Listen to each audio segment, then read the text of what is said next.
হযরত হাসান বসরি রহমতুল্লাহ আলাইহ। হযরত হাসান বসরি রহমতুল্লাহ আলাইহ একদিন ওনার রুমে বসা ছিল। একটা লোক ঢুকছে। ঢুকার পর সালাম মুসাফা করছে, কৌশল বিনিময় করছে, করে এক পাশে বসছে। এর পিছনে আরেকটা লোক ঢুকছে।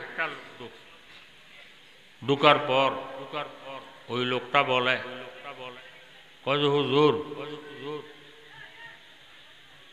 আমাদের এলাকা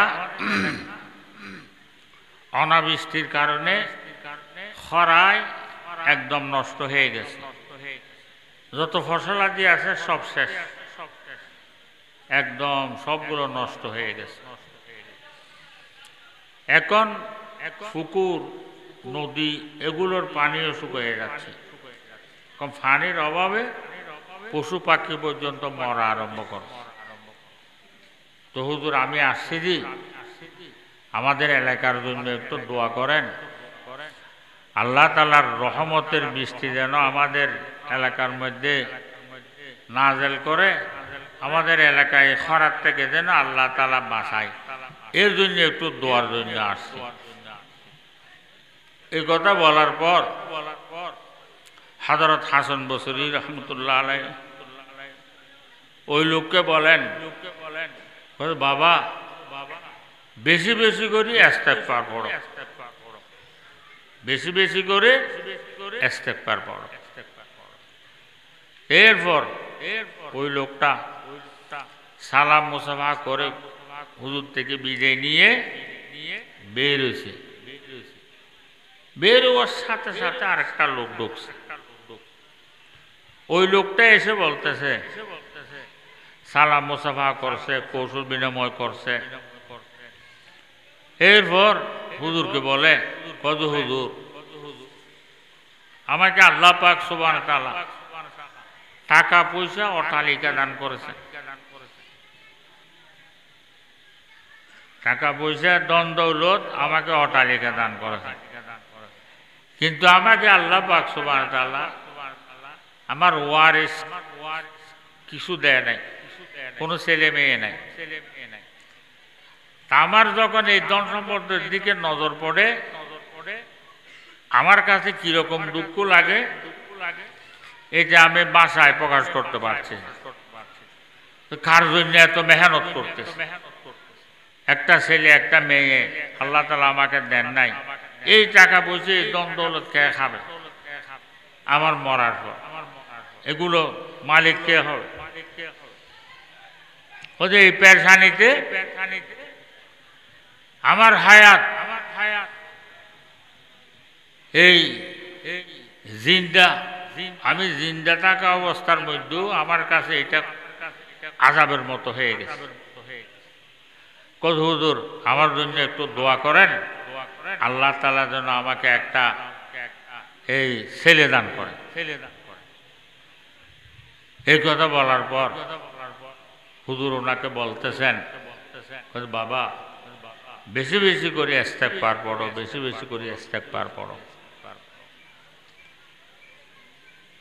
এরপর উনি হুজুরের সাথে সালাম মুসাফা করে বিদায় নিয়ে বের হয়েছে। এই বের হওয়ার সাথে সাথে আরেকটা লোক ঢুকছে। আরেকটা লোক ঢুকে হুজুরকে সালাম করলেন, সালাম মুসাফা করলেন, হুজুরের সাথে কৌশল বিনিময় করলেন। তারপর বলতেছেন, হুজুর, আমার ঘর হলো নদীর পাড়ে, এদিকে ভাঙে ওইদিকে বাঁধি, ওইদিকে ভাঙে এদিকে বাঁধি, এইভাবে ভাঙতে ভাঙতে বাঁধতে বাঁধতে আমার যা ধন সম্পদ ছিল সবগুলো নষ্ট হয়ে গেছে। এখন কোন রকম নদীর পাড়ে বউ পোলা নিয়ে কোন রকম হায়াতটা কাটানোর মতো একটা ঘর বাঁধে আসছি আপনার দরবারে। কই হুজুর, যদি এই ঘরটা ভেঙে যায় আর কুম কবিরের আমার কাছে কিছু নাই, আসমানের নিচে থাকা ছাড়া বউ ফোলা নিয়ে আর কোনো সুযোগ আমার কাছে নাই। তো কাজে কাজে আমার জন্য একটু দোয়া করেন,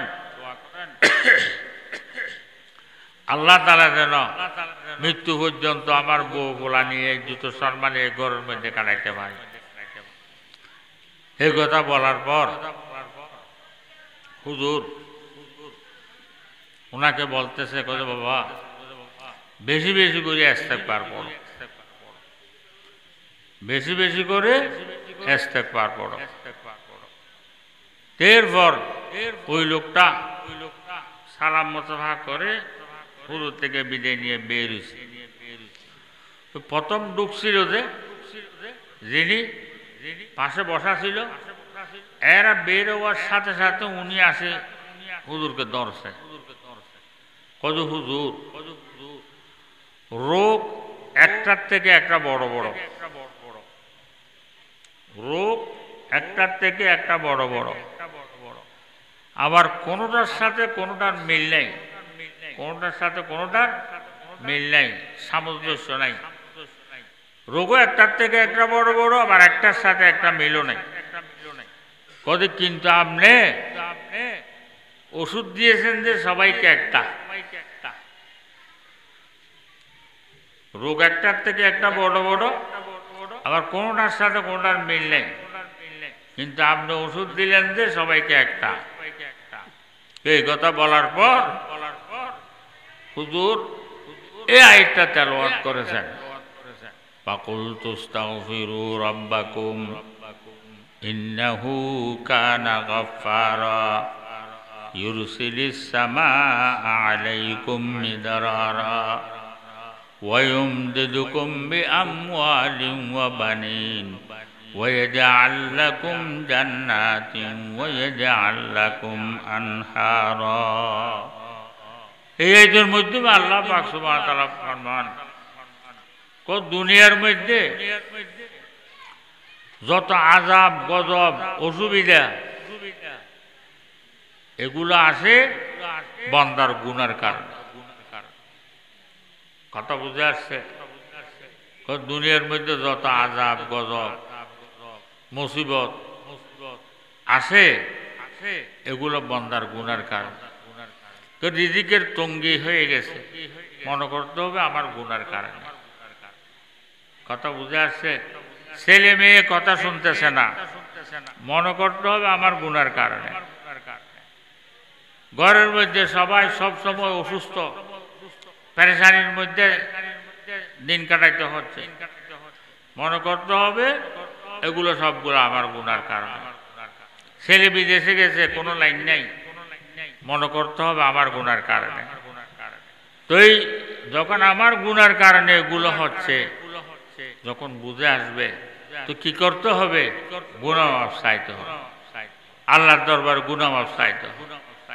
বেশি বেশি বেশি বেশি ইস্তেগফার করবেন, বেশি বেশি ইস্তেগফার করবেন।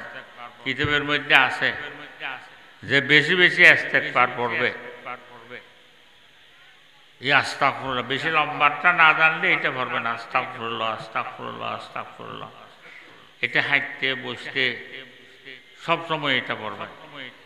এই ইস্তেগফার বেশি বেশি যখন পড়বে, কিতাবের মধ্যে আছে কথার রিজিক আল্লাহ তাআলা ফরাগত করে দেবে। কথার কর্জ যদি সাগরের ফেনার মতো হয়, এই কর্জ থেকে আল্লাহ তাআলা তাকে মুক্তি দান করবে। যে বেশি বেশি করে ইস্তেগফার পড়বে, তার যতগুলো অসুবিধা আছে আল্লাহ তাআলা সবগুলো সুবিধা করে দিবে। তো সেই জন্য আমাদের দেশের মধ্যে এখন অশান্তি না, আমাদের দেশে আমরা অশান্তির মধ্যে না। কত ধরনের অশান্তি, অশান্তি আমাদের ফিস ছাড়তেছে না, ঠিক না? একটার থেকে উঠে আরেকটাতে পড়ি, এইটার থেকে উঠে আরেকটাতে পড়ি, এভাবে অশান্তির মধ্যে আমরা দিন কাটাচ্ছি। এখনো দেশের মধ্যে কোনো শান্তি নাই। তো এই মনে করতে হবে এগুলো আমাদের গুনার কারণে। সেই দিন বেশি বেশি করে ইস্তেগফার করবেন, আল্লাহ তাআলার দরবারে গুনাহ চাইবে। বহু মানুষ আমাদের কাছে বলে, কজ হুজুর আমরা গুনাহগার মানুষ, আমরা যদি আল্লাহর কাছে চাই আমাদের কথা আল্লাহ তাআলা শুনবেনি। ভাই দুনিয়ার দরবার আর আখিরাতের দরবার দুটোটা ভিন্ন। দুনিয়ার দরবারে কিছু পাইতে হইলে আপনাকে কিছু নিয়ে যাইতে হবে। খালি হাত গেলে আপনার মেহমানদারিও ওই হিসেবে হবে, বড় হাত গেলে মেহমানদারিও ওই হিসেবে হবে। এটা দুনিয়ার দরবারের নিয়ম। কিন্তু আল্লাহ তাআলার দরবারে একদম উল্টা। আল্লাহ তাআলার দরবারে আপনার খালি হাত যাবেন, দামন ভরে নিয়ে আসবে। কথা বুঝে আসছে? আল্লাহ তাআলা কোরআনের মধ্যে বলতেছেন, বান্দা তোমার চাওয়ার দেরি, আমার দেওয়ার দেরি নেই। তোমার ডাকার দেরি, আমার উত্তর দেওয়ার দেরি নেই। কথা বুঝে আসছে? হাদিস শরীফের মধ্যে আছে, বুখারী শরীফের মধ্যে রওয়ায়াত, বান্দা যখন গুনাহ থেকে তওবা করে, বান্দা যখন গুনাহ থেকে তওবা করে, আল্লাহ তাআলা এত খুশি হন, এত খুশি হন, এত খুশি হন। কত খুশি হন একটা মেসাল দিয়ে বুঝাচ্ছেন। যেমন একটা মানুষ মরুভূমির মধ্যে সফরে বেরিয়েছে। মরুভূমি আমাদের দেশে নাই, সেজন্য আমরা মরুভূমি বুঝবো না। মরুভূমি আছে আরবের মধ্যে, পাকিস্তানও আছে, ইন্ডিয়ার মধ্যে আছে। এগুলা শত শত মাইল মরুভূমিকে মরুভূমি, যেখানে মানুষ তো দূরের কথা, পশু পাখি পর্যন্ত নাই। কথা বুঝে আসছে? তো ওই ধরনের মরুভূমির মধ্যে যদি কেহ সফরে বের হয়, এর কাছে প্রস্তুতি নিয়ে বের হইতে হবে।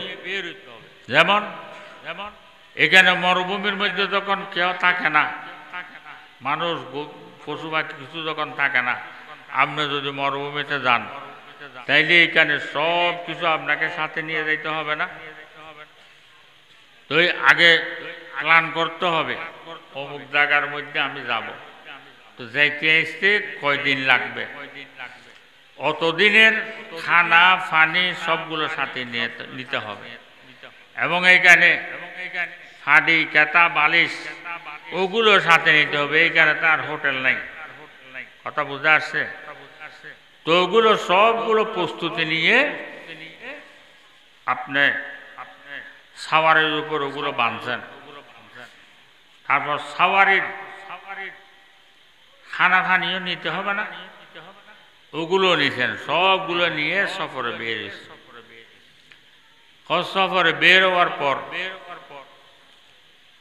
গোড়া দিন যখন আপনি সফর করতেছেন, তো মানুষ স্বাভাবিক একটু থকে যায়, দুর্বল হয়ে যায়।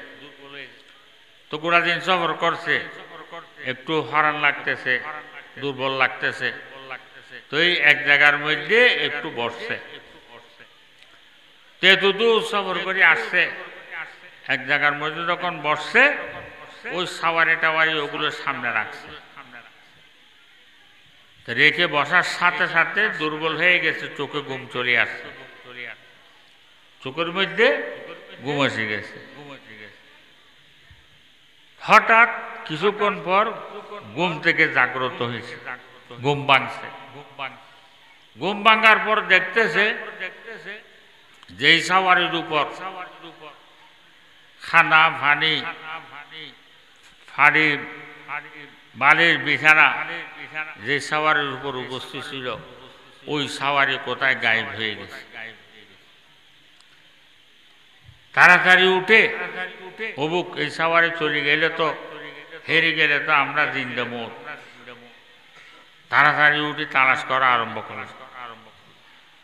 বহু তালাশ করলো, কোথাও হদিস মিলল না। হদিস না মিলার পর আবার ওইখানে আসছে, চিন্তা করতেছে, আহা জিন্দা মৌত, যদি খানা ফানিগুলো রেখে দিতাম, সাওয়ারি হেরে গেলেও কমাস কমে খানা ফানিগুলো খেয়ে এখান থেকে বের হওয়ার চেষ্টা করতাম। আর কাউকে বলিও আসি না কোনখানে আসছে সেটা, তা আমাকে উদ্ধার করতে আসবে যে সেরকমও কেহ নাই। তার কারণ হইলে আমি তো কাউকে বলি আসি না। তাইলে এখন মৌত আমার নিশ্চিত, আর তো কোনো সন্দেহ নাই মৌতের মধ্যে। তো এগুলো চিন্তা করতে করতে বসে আবার চোখে ঘুম চলে আসে। তো চোখে ঘুম চলে আসার পর কিছুক্ষণ পর হঠাৎ ঘুম ভাঙছে, জাগ্রত হয়েছে। জাগ্রত হওয়ার পর দেখতেছে ওই সাওয়ারি খানা পানি যা কিছু এর মধ্যে ছিল সবগুলো নিয়ে ওই চোখের সামনে যেখানে রাখছিল ওইখানে উপস্থিত। তাইলে দেখেন এখন ওই লোকটা তো মৃত্যু অনিবার্য। এখন আবার এগুলো পাওয়ার অর্থ হলো যে আবার ফিরে দুনিয়া পাওয়া, মৌত থেকে আবার ফিরে দুনিয়া পাওয়া। তাইলে এগুলো পাওয়ার পর লোকটা কত খুশি হবে, কত খুশি হবে সেটা তো যোগ বিয়োগের মধ্যে আনা যাবে না, অত খুশি হবে। তো হুজুর পাক সাল্লাল্লাহু আলাইহি সাল্লাম ফরমান, কত বান্দা যখন গুনাহ থেকে তওবা করে এই লোকটা যত খুশি হবে এর চাইতে কোটি গুণ বেশি খুশি হয় আল্লাহ পাক সুবহানাহু ওয়া তাআলা। কথা বুঝে আসছে? সেজন্য বাবারা আল্লাহর কাছে খুঁজবেন, আল্লাহর কাছে গুনাহ মাফ চাইবেন। আমার চাওয়ার দেরি, আল্লাহ তাআলার দেওয়ার দেরি নেই। কথা বুঝে আসছে? আল্লাহর কাছে চাওয়ার মধ্যে কোনো সময় আমরা কৃপণতা করব না। যত বড় গুনাহগার হই না কেন, যত বড় গুনাহগার হই না কেন, আমি যত বড় গুনাহগার আল্লাহ তাআলা এর চাইতে বড় ক্ষমা করনেওয়ালা না। কথা বুঝে আসছে? সেই জন্য কোনো সময় এইটা মনে আনবেন না আমি গুনাহগার, আমার কথা আল্লাহ শুনবেনি, এটা কোনো সময় আনবেন না। ভাঙ্গা দিল নিয়ে খোদা গুনাহগার, অপরাধ করেছি, বুঝি নেই, এখন বুঝে আসছে। ইয়া আল্লাহ গুনাহ মাফ চাইতেছি, আমার গুনাহগুলো মাফ করে দাও। এইভাবে ভাঙ্গা দিল নিয়ে আল্লাহর কাছে চাইবেন। আপনার চাওয়ার দেরি, আল্লাহ তাআলার দেওয়ার দেরি নেই। কথা বুঝে আসছে? সেজন্য সব সময় আল্লাহর কাছে গুনাহ মাফ চাইবেন। নিজের জন্য দোয়া করবেন, ছেলে মেয়েদের জন্য দোয়া করবেন, ভাই বেড়াদের জন্য দোয়া করবেন, মা বাবার জন্য দোয়া করবেন, সবার জন্য সব সময় দোয়া করতে থাকবেন। বেশি বেশি করে ইস্তেগফার করবেন। দেখবেন আমার যত বেলাইন যত জিনিস আছে আল্লাহ তাআলা সবগুলো আস্তে আস্তে লাইন করে দেবেন। ইনশাআল্লাহ আমরা বেশি বেশি করে ইস্তেগফার করবো তো ইনশাআল্লাহ। আর 5 ওয়াক্ত নামাজটা ওয়াক্ত মতো পড়ার জন্য সবাই চেষ্টা করব। কথা বুঝে আসছে? আল্লাহ তাআলা আমরা সবাইকে আমল করার জন্য তৌফিক দান করুক। তার একটা এলান শুনি, আগামী ডিসেম্বর মাসের 5-6 তারিখ নানপুর মাদ্রাসার বার্ষিক মাহফিল, আপনারা সবাইকে দাওয়াত দেওয়া গেল। এখানে যারা অনুপস্থিত তাদেরকে আপনারা দাওয়াত দেবেন, দিয়ে সবাই আসার জন্য চেষ্টা করবেন। বহু বড় মাদ্রাসা যারা গিয়েছেন তারা তো দেখছেন, যারা যান নাই তারাও দেখলে খুশি হবেন। বর্তমানে 9000 ছাত্র, প্রতিদিন 85 মণ চাউলের ভাত লাগে। ছাত্রদেরকে 2 বেলা, 1 বেলা সবজি দিয়ে 1 বেলা ডাউল দেয়। 1 বেলা সবজি দিয়ে যে 4500 কেজি সবজি লাগে। 1 বেলা ডাউল দিয়ে যে 400 কেজি ডাউল লাগে। এভাবে অনুষঙ্গিক সবগুলো লাগে, দেখলে খুশি হবেন। সবাইকে দাওয়াত দেওয়া গেল, সবাই আসার জন্য চেষ্টা করবেন। তো এই মাহফিল যারা আয়োজন করেছেন তাদের জন্য দোয়া করবেন। এই যারা সাহায্য সহযোগিতা করেছেন তাদের জন্য দোয়া করবেন। এই যারা এই মাহফিলের আয়োজন করেছেন তারা বিদেশে থাকে, বিদেশের সমস্ত আফত বলা মুসিবত সবগুলোর থেকে যেন আল্লাহ তাআলা তাদেরকে হেফাজত করে, তাদের ব্যবসা বাণিজ্যের মধ্যে যেন আল্লাহ তাআলা বরকত দান করে। এবং এক ভাই অসুস্থ, পায়ের মধ্যে একটু অসুস্থ, একটা আঙ্গুল কেটে ফেলতে হয়েছে, ওনার জন্য দোয়া করবেন। আল্লাহ তাআলা যেন ওনাকে সুস্থতা দান করেন। এবং এলাকার জন্য দোয়া করবেন, আল্লাহ তাআলা যেন আমাদের এলাকার মধ্যে শান্তি নাযিল করে, কাটাকাটি মারামারি সবগুলো যেন আল্লাহ তাআলা বন্ধ করে দেয়। এবং আমাদের দেশের জন্য দোয়া করবেন, আমাদের দেশকে যেন আল্লাহ তাআলা হেফাজত করেন। এই আমাদের দেশকে বাইরের বহু চক্রান্ত আমাদের দেশের বিরুদ্ধে হচ্ছে, ওগুলোর থেকে যেন আল্লাহ তাআলা হেফাজত করেন, সেজন্য দোয়া করবেন। সমস্ত মুসলমানদের জন্য দোয়া করবেন। আজকে মুসলমানরা নির্যাতিত, নিপীড়িত। ফিলিস্তিনের মুসলমানদেরকে দেখেন, প্রায় 1.5 লক্ষ মুসলমান এরা মেরে ফেলছে, শহীদ করে ফেলছে। সারা দুনিয়া তাকিয়ে আছে, দেখতেছে, কিছু বলতেছে না। দোষ কি? তারা মুসলমান। কাফের হইলে একজন মূল্য খবর আছে, সারা দুনিয়া বাধা দিত। এরপর দেখেন গতকাল লেবাননের মধ্যে ইসরায়েলে বোম্বিং করে 600 মানুষ গতকাল একদিনে মারি ফেলছে, শহীদ করে ফেলছে। তুই তাদেরকে মুসলমান, আমরা মুসলমান হিসেবে